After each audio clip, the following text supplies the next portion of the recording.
Quelle drôle d'époque avec vous, Arlette Chabot, bonjour. Bonjour. Journée de commémoration hier du 10e anniversaire des attentats du 13 novembre avec des responsables politiques de l'époque qui étaient présents, à commencer notamment par François Hollande. On y a vu aussi Bernard Cazeneuve, Manuel Valls, ancien Premier ministre, qui ont rappelé à ce moment-là l'unité des Français face au terrorisme. Dans le climat politique actuel, est-ce qu'on peut se demander si cette unité finalement serait encore possible si un tel drame devait arriver ? Alors, en tout cas, hier, c'était encore une journée d'unité et d'union nationale. Vous rappeliez l'appel lancé par ceux qui étaient en charge de la lutte contre le terrorisme à l'époque, à commencer par François Hollande. Moi, ce qui m'a intéressé, c'est de regarder ce qu'ont dit les messages postés par les responsables politiques cette année.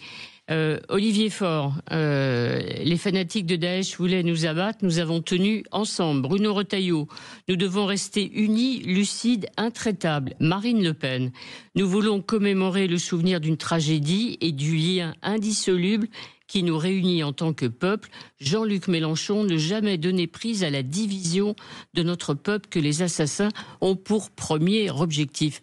Je crois qu'il faut y voir en quelque sorte le caractère sacré encore des attentats qui font que les politiques ne les instrumentalisent pas, ce qu'ils font tous les jours sur d'autres sujets, et sont invités à la retenue. Le caractère sacré donc de ces attentats, la nécessité de se recueillir, le respect des victimes, le respect aussi des familles de victimes, encore une fois interdit la polémique. Alors, certains, évidemment, n'arrivent toujours pas à dénoncer l'islamisme, bien entendu, comme ils n'arrivaient pas à demander la libération de Boualem Sansal.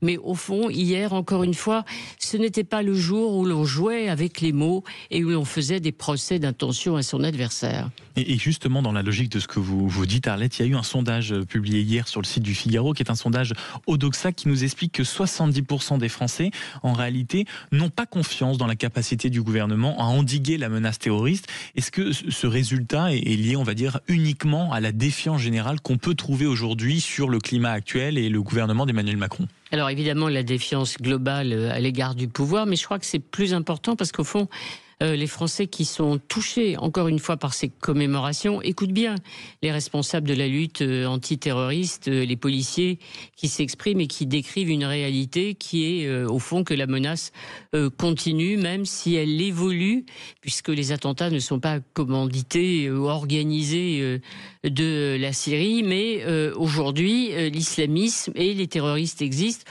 Regardez, dans quelques jours, sans doute, le Mali pourrait tomber aux mains des djihadistes. On se souvient de l'intervention de la France en 2013 pour éviter justement cette arrivée des terroristes à Bamako. La menace aussi est en France, elle change.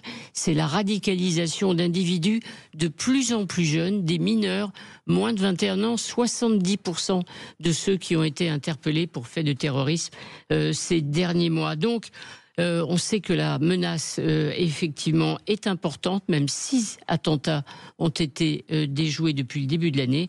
Ça veut dire qu'il faudra sans doute que la France reste unie, toujours et encore, pour faire face à cette menace. Et extrêmement vigilante. On a vu notamment ces derniers jours, ces dernières heures, les pontes du renseignement, les patrons respectivement de la DGSI et de la DGSE prendre la parole dans les médias, ce qui est quand même assez rare pour le souligner. Merci beaucoup, Arlette Chabot, d'avoir été avec nous ce matin. On vous retrouve bien sûr à partir de 8h30 pour le grand débrief. Comme à votre habitude, Sud votre radio, vous voulez et vous connaissez le chemin. Nous appeler, nous interpeller, réagir, c'est au 0826 300 300 que ça se passe, mais également sur les réseaux sociaux. Il est 7h52 et on se retrouve dans une poignée de secondes. Merci d'être avec nous sur Sud Radio. À tout de suite.